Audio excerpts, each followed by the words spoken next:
குழைகின்ற தங்கங்கள் கண்ணங்களாகாதோ நெழுகின்ற வில்வெங்கில் உருவங்களாகாதோ 100 கோடி பெண்கள் உண்டு போல் யாரும் இல்லையே ஆனால் கண்ணி உண்ட கண்கள் கண்கள் மட்டும் காணவில்லையே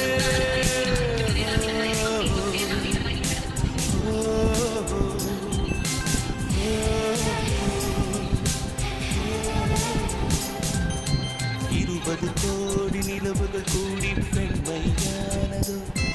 என் எதிரே வந்து புன்னகை செய்ய கண் கூசுதோ